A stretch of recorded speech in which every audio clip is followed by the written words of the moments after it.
Yes, Charleston White is correct. I'm a rapper, not a dealer. Be sure to catch my new show. Charleston White said it best when he reminded people that some of us are rappers, not actors, but we still find ourselves in the middle of drama that feels like a movie. That's the kind of storm that's been swirling around Big Meech, Rick Ross, and 50 Cent. What was supposed to be a triumphant return for Meech has spiraled into a mess filled with broken promises, public trolling, and questions about loyalty. It has gotten so loud that fans are convinced the only way it ends is with Meech stepping into a boxing ring against 50. To understand how it got here, you have to trace everything back to the moment Meech came home and people thought he was about to reclaim his spot as a legend. When Big Meech returned, the streets were buzzing with excitement. Everyone expected fireworks, huge projects, and a comeback that would cement his legacy. That's when Rick Ross slid into the picture with promises that sounded larger than life. Ross spoke publicly about doing a $120 million film, dropping names of big-time directors like Thierry Gray, Antoine Fuqua, even Quentin Tarantino. He hyped it as if Meech's story deserved a grand Hollywood treatment, not the smaller-scale television show people had been watching. On paper, it sounded like Meech had finally found the lane to turn his name into generational money. But the promises never materialized. Ross didn't deliver a film, he didn't deliver any projects. Instead, it looked like he used Meech's reputation as a pawn in his long-standing rivalry with 50 Cent. Meanwhile, it was 50 who had actually put in the work. He had already invested in the BMF series, poured money into production, and gave Meech's son Lil Meech the push he needed. 50 didn't just hand out opportunities.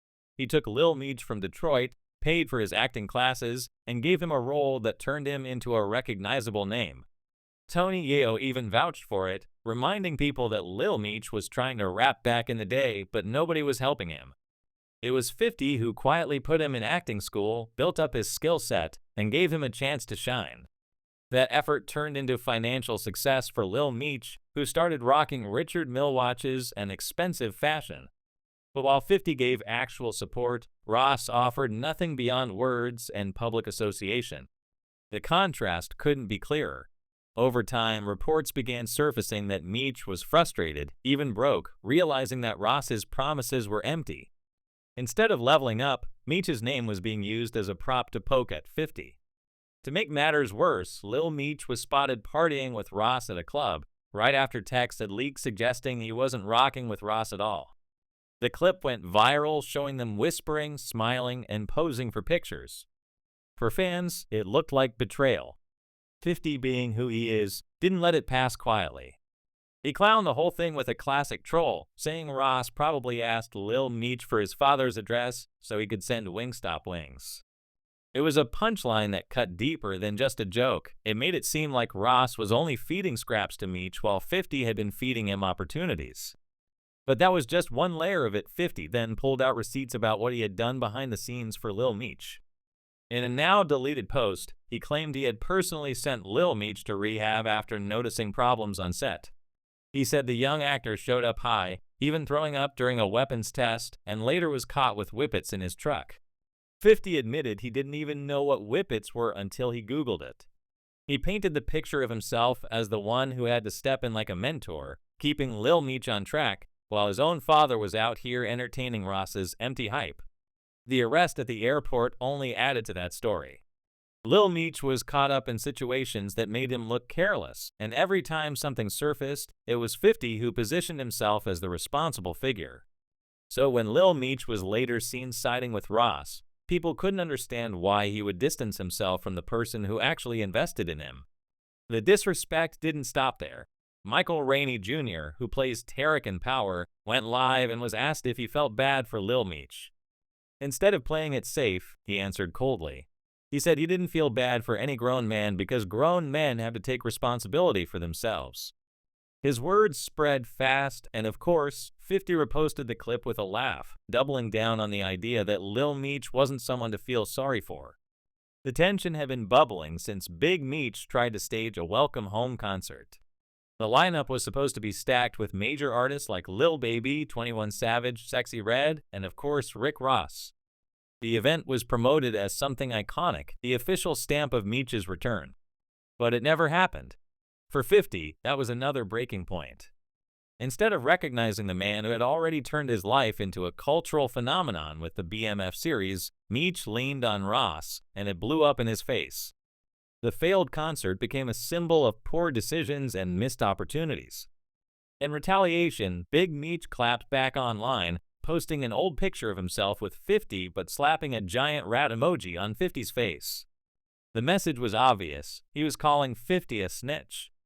He followed it up by labeling 50 an internet gangster, accusing him of just being loud behind a screen. He made it clear he would never fold, never tell, and that death before dishonor was still his code. Ross joined in on the trolling, mocking 50 for being mad about his closeness with Meech. To many fans, it looked like a tag team effort, Ross co-signing Meech just to stir the pot harder. But people couldn't ignore the irony. 50 gave opportunities, Ross gave photo ops. Yet Meech seemed more willing to ride with Ross. That contradiction fueled the rumor mill even more, with people speculating that Meech might even want to fight 50. He didn't outright confirm it, but when asked if he would throw hands, he hinted he might lace up gloves if it came to that. It may have been half a joke, but the internet took it and ran. Suddenly, blogs were pushing the idea of a boxing match, framing it as the only logical way this beef could end.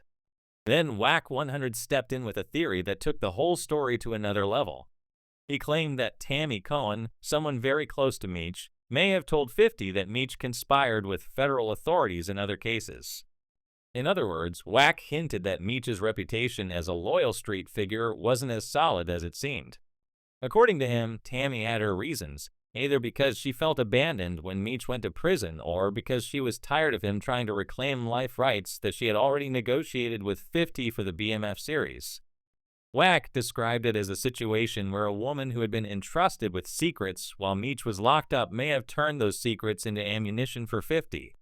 Whether it was true or not, it gave 50 more fuel to attack, and fans went straight to clowning. Things got more symbolic when Big Meech was spotted rocking Kanye West's graduation jacket. On the surface, it was just an outfit, but people couldn't ignore the history. Graduation was the album that famously outsold 50 Cent's project back in their 2007 battle.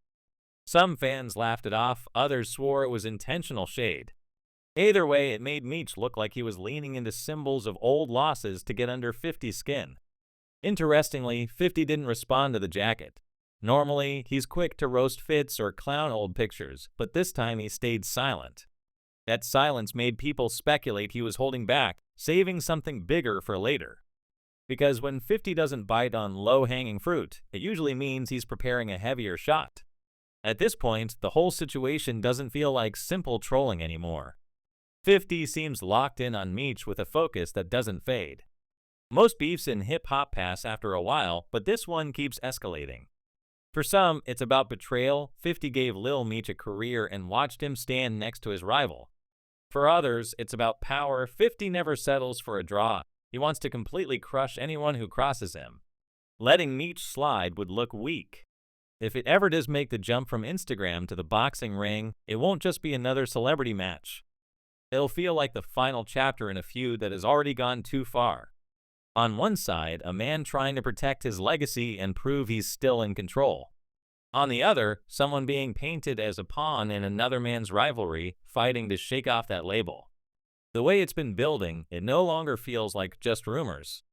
It feels like the next logical step in a beef that refuses to die.